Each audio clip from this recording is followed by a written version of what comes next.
Welcome to Emerging Franchise Brands, the podcast that introduces you to the visionary founders of America's fastest growing franchise opportunities.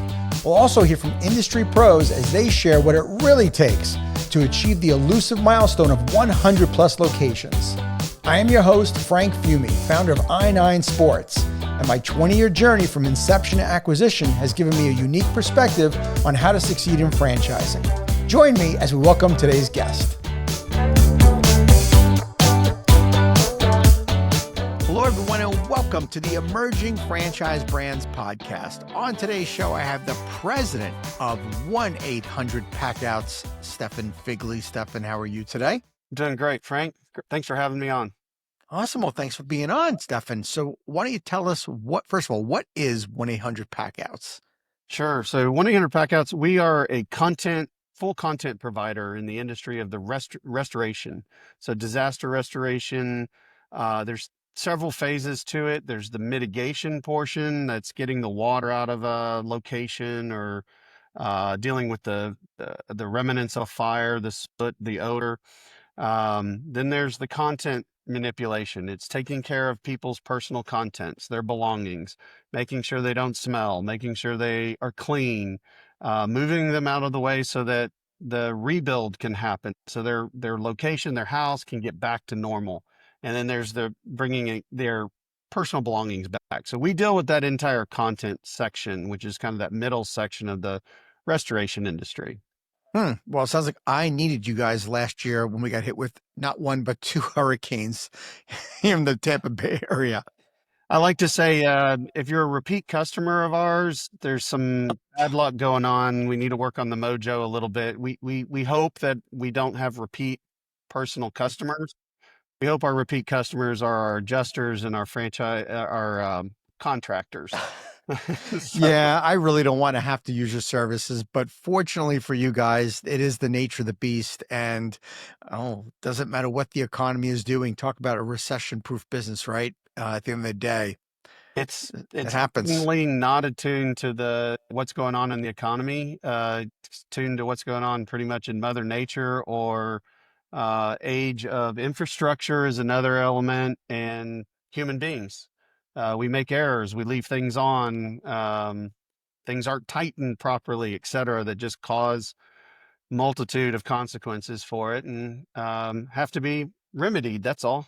Sure. So this is just not hurricanes. It's not just storms. It's water damage, fire damage, and the like. Yes, it's a lot of that. Hoarders are another element of it, which is a disease that they have a tendency not to notice things that happen in their house because they have so much so many items laying around. So water damage, a small fire could have broken out, maybe it's put out. All of that is there. And so you have to deal with that. And for anybody to be doing anything with that, you have to be able to remove a lot of items. And so there's a big involvement there as well. Well, first of all, I understand now you're the president of the company, right? You've been around with them for 2.5 years now? Yes, sir. 2.5 years for me. And so, first of all, what were you doing before this? What's your backstory? So I have about a decade of experience in restoration. I've been I used to run another franchise system from a mitigation side. Okay. We ended up selling to a publicly traded company, and I moved on from there. So I've been in restoration for a little over a decade, but I've been in franchising for about 22 years with different brands, almost all home services. And that's kind of been the focus. Some B2C, direct to the consumer, and some B2B. Again, this is a B2B element. You spend a lot of time working with insurance companies and restoration contractors, commercial contractors, et cetera. So I've done that. And then I was in marketing from the agency side, worked for a large global marketing agency doing their strategy. I didn't draw anything. I wasn't the creative necessarily. I did their marketing strategy, why you invest in this and what your ROI is. So but that's how I kind of led into everything. I really enjoy working with people, and that's why I stayed back into the franchise elements a lot. Okay. Hey, Stefan, I'd love to kind of hear a little bit more the kind of the background. So tell me about like who founded this and how it even started. Yeah, it was founded by a restoration company owner. They noticed as they were working on their restoration jobs that they had to constantly move personal belongings. And there was no process within the industry to handle really a high value possession, if you would, for a homeowner or a policyholder. And so there were no processes in place. And so they're all being made up. And so that's where the idea came from, the thought process on putting in a specific process to inventory, clean, maintain, store, um, was all put together. And then that's what developed the more of the content side and the pack out side. And so once that was done, that was kind of implemented for a year and then really kind of rolled out like, hey, other folks could do this. Uh-huh. And the insurance world took on to it, obviously, because it's a personal belonging. So breakage started to reduce. You know how insurance carriers are, they want to pay the least amount they have to. So there was a lot of breakage getting happening as people were just moving people's belongings. And that was valuable to people. It's, we may have a dollar amount to it, but some people have more, you know, longer term value to it. There's a personal element to it. It was their fathers, their grandfathers. It has more personal meaning. And so that's something that we in the industry started seeing that they wanted to take more care of. That's Uh-huh. how it kind of got launched. Huh. When I think of like the restoration business, immediately as a customer, I think about somebody coming in, ripping out drywall, making sure there's no mold, drying everything out. Yep. But I learned a little bit more about what you guys do, and I'd love to have you dive in because I understand it's sort of like what the 6 steps, right? And it starts with the inventory of the items. Can you kind of walk us through that? Because I think it's really different. Sure. So we come in, we inventory the area that needs to be dealt with. Sometimes it's an entire house, sometimes it's a specific area. We inventory it for multiple things, for the protection of the homeowner, but also for the insurer and for us. So there's a three elements to that and why we do it. In doing that, that allows us to know what we need to do and pack to move. So that helps us put the estimate together for the adjuster and the homeowner. From there, once it's approved, we do the pack out. Um, the difference between utilizing a company like us and a mover is movers get paid differently. Their pay structure is different. It's about speed and time. It's time and speed and weight.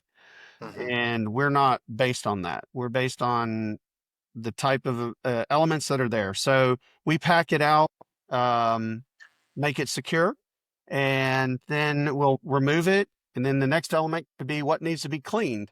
And so we'll go through that from the inventory list, the images that we have. We can justify what needing to be cleaned. We utilize ultrasonic cleaning. So they're big tanks with ultrasonic waves that go through. They actually vibrate the uh, dirt or dust and mold, etc., that are on items. And it protects the items at a higher basis. And instead of brushing it or trying to wash it with a cloth, it gets into all the crevices. So we use that system. All of our owners have that system in place. And then once that's done, it's stored. So we have private storage facilities.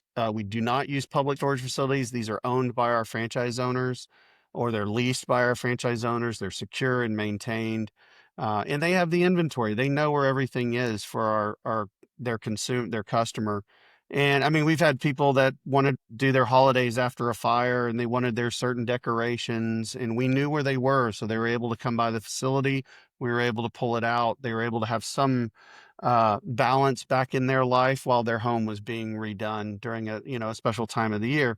So the final deal is we take it back and make sure it gets put back into the same room that it was. And then it's back in the possession of the homeowner. So it's a lot of processes that happen.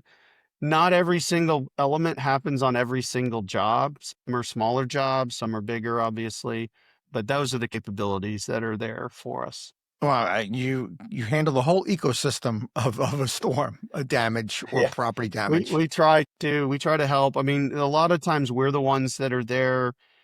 We get a lot more FaceTime with the homeowner the policy holder.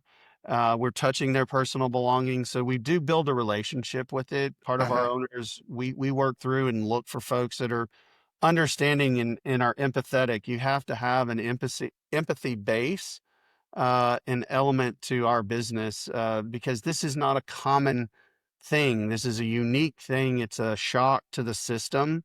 And a lot of folks don't know what the process is. What do they need to go through? And we try to help them understand that what they're working with on the contractor, they're going to rip this wall out. Once we move this, if it's a flood, they're going to cut that thing at about 4 feet, 4 foot flood cut, remove that drywall, like you said, dry it and everything. We try to let them know the details that are about to happen versus somebody coming in and, taking a utility knife and drawing a line across it. And all of a sudden there's drywall missing and there's some shocking things that might be found inside that wall, et cetera. So it's just kind of what the process is. And we stay in touch with them and try to communicate through the entire process. Sure. So I kind of think that you guys are really three businesses in one, right? Your franchisees are. Um, Clearly, restoration and cleaning is one. In a way, the moving business, right? You're the alternative. Nobody is going to be bringing a third party. And then lastly, storage. So your franchisees have the storage units themselves in addition to offering the services that go along with the restoration and cleaning. We have some that have actual units that are very similar to what you would see at a public storage, but most Mhm. of our folks and most of the industry use things that are called vaults. They're just wood, large wood boxes. Okay. They allow for us to keep one homeowner's belongings together. We don't commingle uh, items. And so you might have two vaults or three vaults, for example, and then larger pieces and furniture are wrapped and stored after they're cleaned. They're wrapped and stored in the facility. So they have their own warehouses that are private. We don't go to public storage or, extra storage space. And not that anything's wrong, but these are climate controlled. We have to have the right humidity for insurance Mhm. standards. You can't have a high humidity level. Why? Because it increases the aspect of mold, and we don't want folks' items to have mold. So if it's not temperature controlled to a degree, you lose that balance, and that's not secure. That's not what the insurance industry wants. That's not what they're paying for. That's not what a homeowner will want in their business for their belongings. Sure. And so that's why we do that. We also are able to then isolate, odor remove. We have rooms, our franchisees have rooms that allow them to put furniture in if it was a fire and run a hydroxyl machine and remove the smell that comes from the smoke and the soot that's been flying around. And so that's another element. So there's actually some other, minor elements that fall in there that, odor removal is another one. But we're able to take care of that and make sure people's belongings are back to what they really want and be able to use. Awesome. Well, what brought you to the company? What led you to joining the brand after being in home services for so long, and you decided this was the place for you? Yeah, for me, one of the things was 5 Star. 5 Star Franchising is our parent company. They have 6 brands that are in the home services industry. Their vision, the staff there, the support elements that we have for me and my team, that then really translates to our franchisees. Like that's great. We have people looking into everything. That's what you want when you're joining a franchise system. Um, in our system, we are the emerging brand. We are the smallest. We are continuing to grow. We've doubled since I've came on with number of franchisees, which I'm proud of. Um, that was interesting to me. I like that. The other thing I liked about 1-800 Packouts, we are fully aligned with our franchisees. We would not succeed if our franchisees do not drive their revenue. So it's not that I have another revenue source and I say, well, hopefully you make it or you don't make it. We're here to support them. We have nothing in conflict with them. Anything we can do to help is a benefit. And so I enjoy that because we're all headed to the same end goal line. There's nothing pulling us in any different direction of, oh, you need to use this or do that. Right. I make extra money over here. I don't have that. I have recommendations of who to use and what to use. for ease of the franchisee. But there's not I can't survive. I don't survive on having somebody use anything like that. And we don't require it. The only requirement we have is a quick start package. And I put that in since I've been here because I didn't want franchisees that just paid their territory fee to have to spend months trying to go find everything. And it feels like nickeling and diming all the way through it. And then you get to the point, what do you mean I have to buy a cleaning station, this ultrasonic? I mean, it's like buying a car. There's all sorts of options. And we say, no, you need this. You can upgrade it if you'd like. That's your choice. And we tell them what it is and we introduce them to the vendor, but this is coming. And the basics come. Everything that comes in our quick start package allows the franchise owner to do all the work that we would expect. It gets them started. They don't get overwhelmed with the number of boxes, for example. So we change that so that it's not a cash outlay where they have to do a minimum order from a company. So we found ways to partner with vendors to make it easier for franchisees from a cash flow perspective. I mean, that's number one when you're coming into the franchise, you're starting a business, whether it's franchise or non-franchise, cash flow. Absolutely. The first part, cash goes out. It's like, when does it come back in? That's a concern. We want to make sure we're trying to make it as efficient as possible for folks as they start their journey down this. And that's what's fun about being in franchising. You're there to help folks. I have a business. My wife runs a separate business. We're business owners. I've gone through the ups and downs and the major roller coaster ride of owning a business, still own them. She has to deal with those. That's why I'm in franchise. I'm on the franchisor side. It's a roller coaster ride. But when I speak with franchise owners that are experiencing it, Right. I know it. I understand it firsthand. And I Sure. hope that translates back over to my empathy and help on trying to get them to the solution that can help them. So that's why I did it. That's why I've been with this group. I love the network we have is extremely engaging. They love having new owners come in. They're very voluntarily helping folks. You don't see that all the time. You see groups of them. We have a pretty high percentage of our franchisees that jump in and are wanting to help. So it's been good.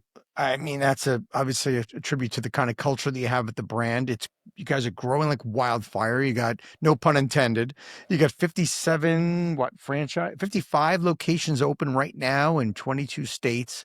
Who do you think is like the ideal franchisee? Kind of paint that picture for me. The ideal franchisee has an element of empathy because they have to have that coming into our industry.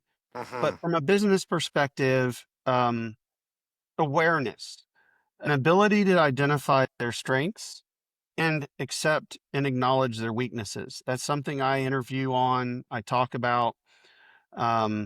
Because if you understand your weaknesses, I do feel that you can hire and compensate for that. I try to Sure. compensate where I don't feel I'm the strongest.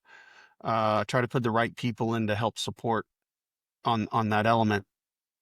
The willingness to be coached is the third area. Um, Follow the process. You don't need to be an icebreaker and go charge into new directions. Gain an understanding, make sure people understand we have the process, we have a flow. We've identified the right path to take from the beginning and on. That's looking at folks that want that and manage their expectation is number 4. That they've built their pro forma, they've done the due diligence, and their expectations are correct. If they're not correct, we try to balance it. We have discussions. I've had discussions with multiple candidates around, that's great. You want to be profitable in 2 months. So do I. Sure. Everybody wants to be that. That'd be great. If that was the case, I'd be selling that day one. It's a business. It starts at $0. Know the facts. We don't generate opportunities for you. We do, we try to. We don't guarantee that we can give you a lead or a job. Uh-huh.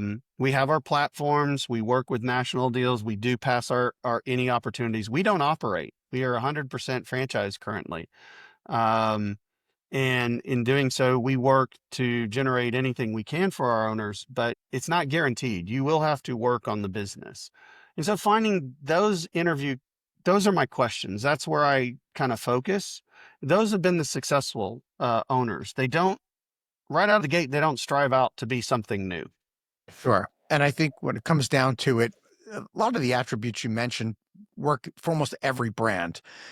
People obviously they have to be coachable. We want to manage their expectations.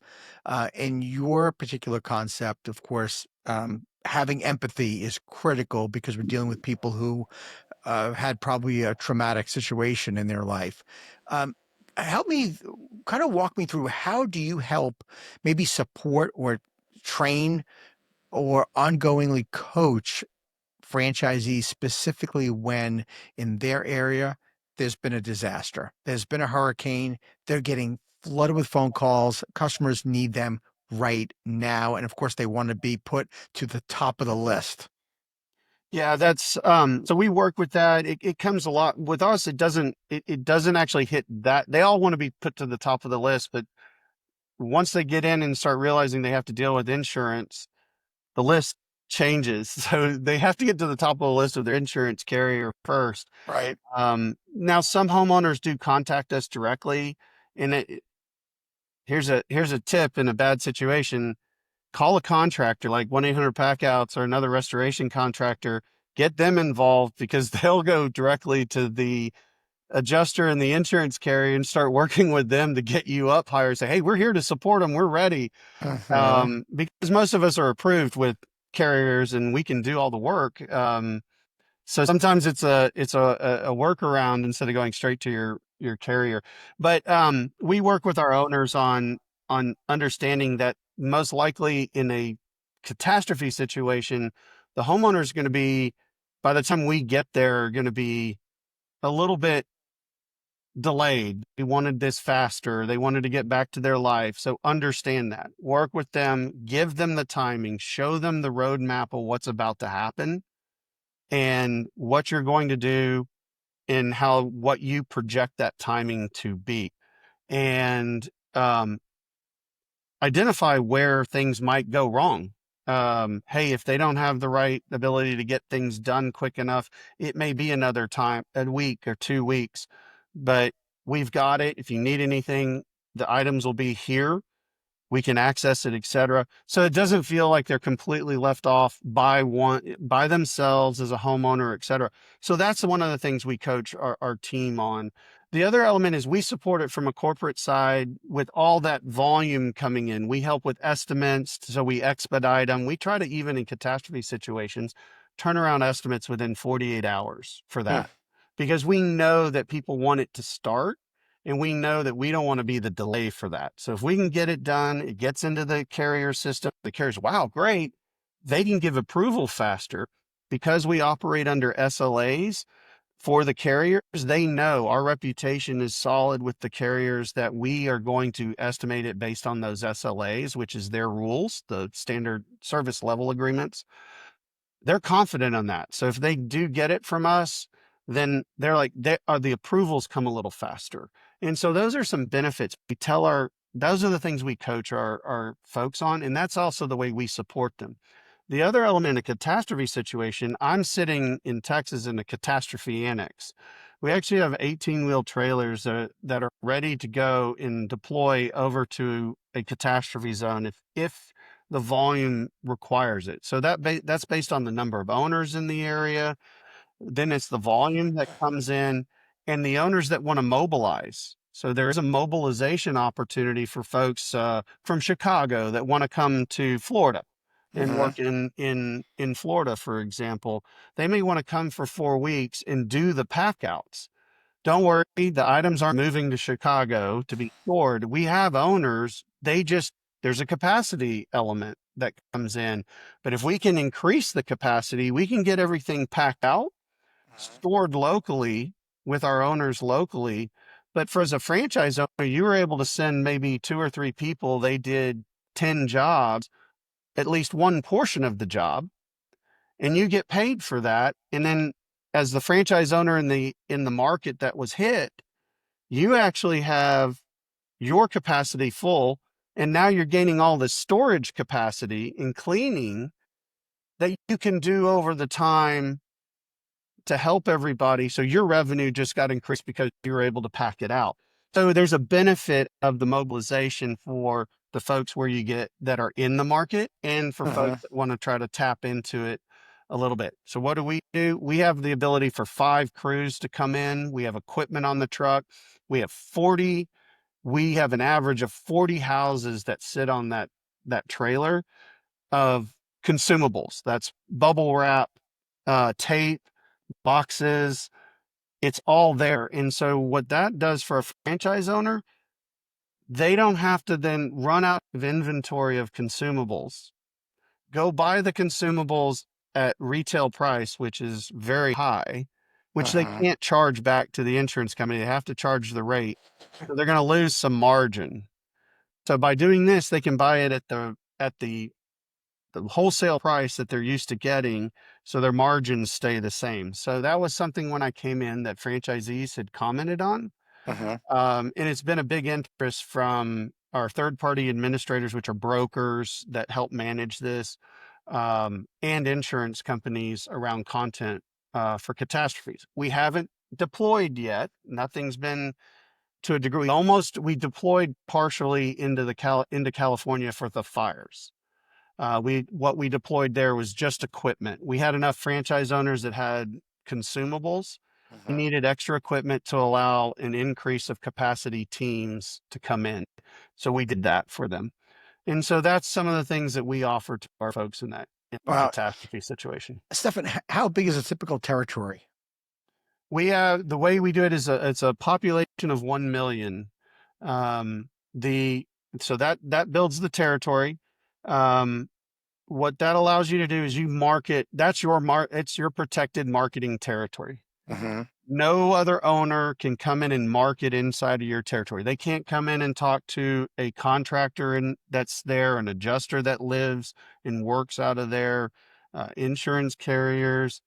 That becomes your referral base. That's what you own as a territory. Now, we have service territories that if you don't have a neighbor that go larger, we project that to insurance carriers. That's where our call center goes. So that's a feasible geographic area. Um, and if you start marketing in it, I would suggest buying the other territory before somebody will buy it. But it's not something we mandate. But if somebody would buy the neighboring territory, then that could be a little bit of a risk if you've built a business out of there. But it starts right now at a population of 1 million. But the key to ours is who you can market to. You can chase, if you have a contractor that does work in multiple areas, but they're based in your market, you can go do the work in another market. So it's a protected marketing territory for that. Okay, so it's really based on the market that your territory is really based on where your ability to market is. Yes, sir.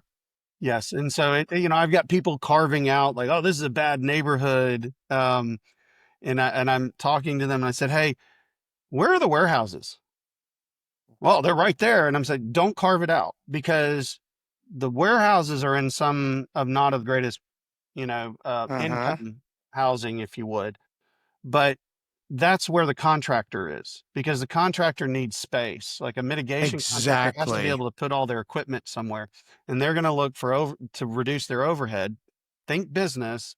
They're going to reduce their overhead some. So they're not going to be in the prime high income area. They're going to be in a little bit more warehouse, industrial space. Those, so don't carve it out. I had a gentleman literally try to carve a U out, and he started a few months ago, and he's generated 4 jobs from that area. He called me and he said, I think I understand exactly what you're saying. More than 50% of his first jobs have been out of that U. And it's because that's where the contractors were. Of And course. he went over there and he started selling to them, working with them, building the relationship, and that's how he generated some jobs out of that. And so it's a little bit different concept than some of the others when you're looking at a territory. But Uh-huh. we targeted around the easy definition is a population of close to 1 million, based on zip codes. So then my primary role as a franchisee, Stefan, I would imagine is really focus on building relationships with contractors as opposed to just these one-off getting homeowner phone call. Yeah, the one-off homeowner phone calls is great. They don't come in as plentiful. You're going to make your money off of your relationships with contractors, insurance agents. We just had a big one with State Farm. The Uh-huh. insurance, if something happens, who do you call? If you have State Farm, you're calling they have still local agents. Right. You call your local agent. Joe, my local agent who sold me my homeowner's insurance, I'm calling him. What do I do in this situation? So these agents now have to figure it out. Well, if you've told them, hey, this is what I can do, I can help you manage that entire situation. That's a quick, easy solution. They're helping one of their customers. You've made their life easier. You'd be shocked at how fast they're going to do it. There are not a lot of contractors that go to the agents. They don't have a control. Well, as a homeowner, you have full right to choose any contractor you want to do Uh-huh. any portion of that job.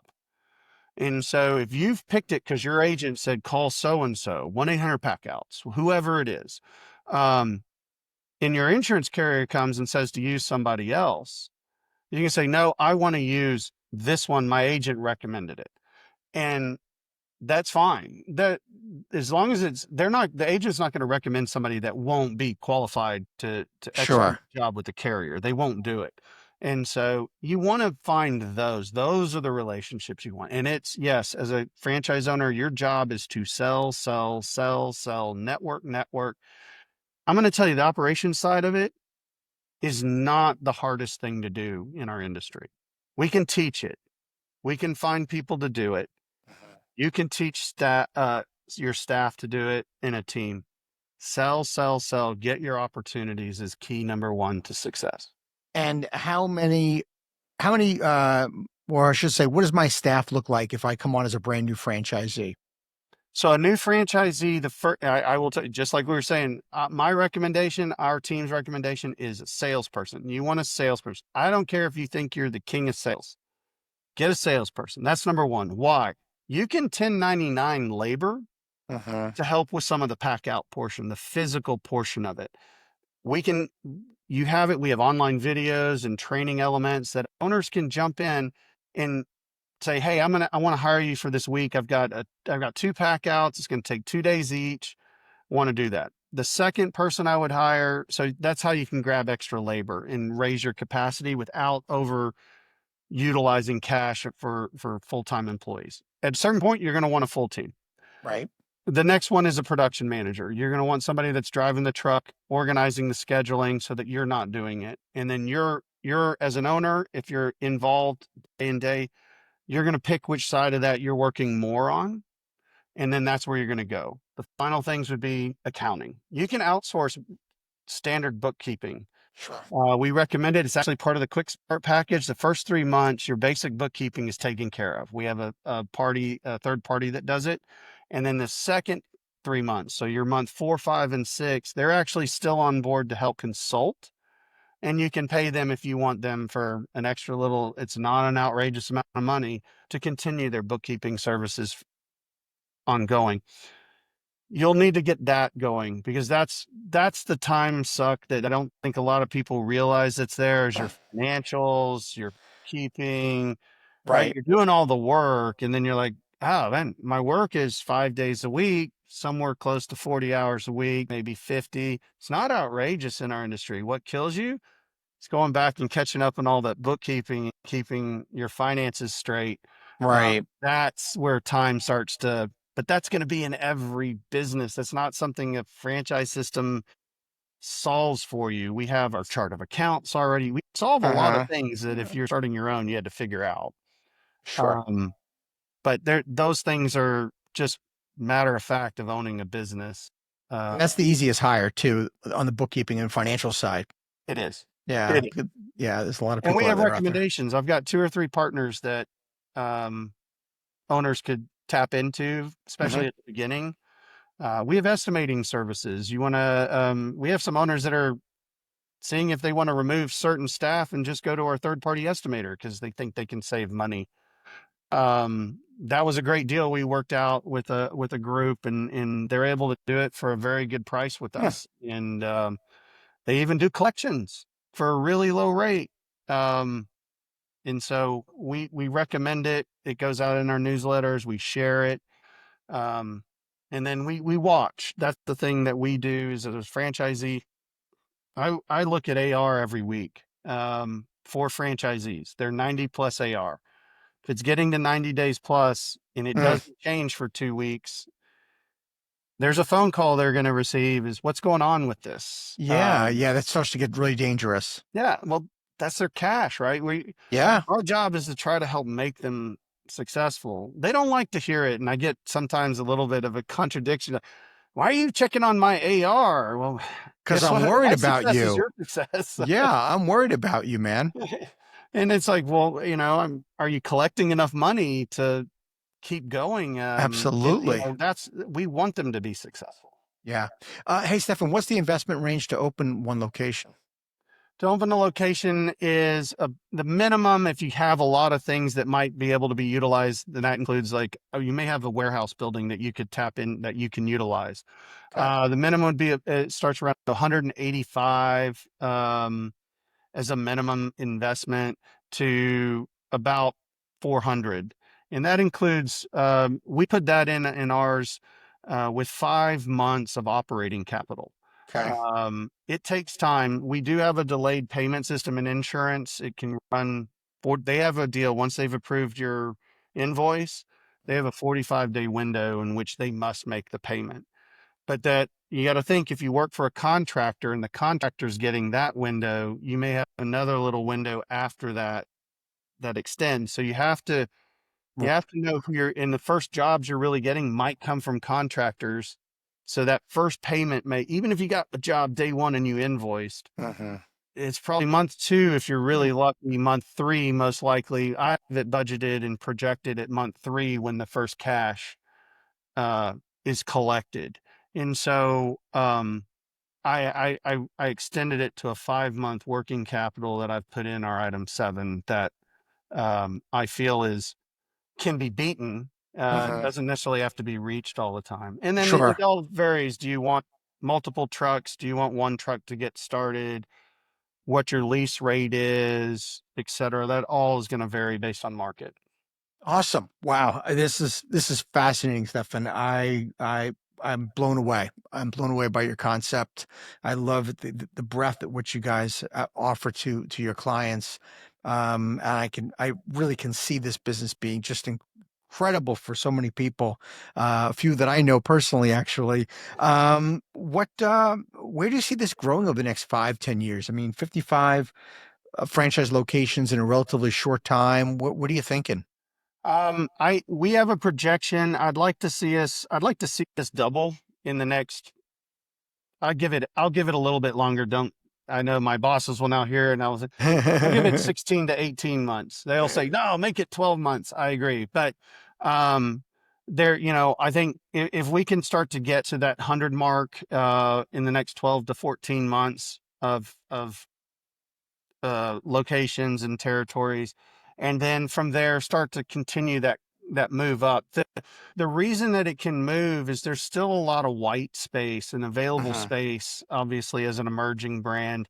And there's need. We just got a request from two TPAs, which are the brokers. So carriers go to these brokers to manage their claims, and they wanted a certain geography. And so I gave that to my friend dev team and I said, let's let everybody know these are hot market. We're getting requests for Mhm. please support in this market. We can't guarantee it, but we're actually getting industry people asking us, do you have anybody? Do you have anybody in the like about to come in? Right. They're willing to cut any requirements to say, hey, once they're in, if you support them as a corporate deal, we want to put them on our programs and start giving them some work. So that's why we think we can I think we can move at those numbers, Uh-huh. and support it. We also have the backing of 5 Star in our team. And so as we get new owners coming on, I have it in my budget. I have gates, basically, quote, gates in my budget that if we have certain new volume of new owners, to add more support staff to get them onboarded properly and out and running at a successful rate. And so that support mechanism allows us to be able to do that, because otherwise you could overcapacitize yourself as a franchisor. Right. That doesn't always translate very well to the franchisee side. So No, it's great no. to have that support, and that's why I would shoot for those numbers. All right. Well, with that said, if someone was interested in learning more about the franchise opportunity, where would they go? They can go to they can go to 1-800-Packouts.com. There's a link there right up there if you're interested in what geographies are available. Uh, the other thing, you can call 1-800-Packouts. Well, it's the number is a functioning number. It's a 24/7 call center, but they would also guide you in the right direction.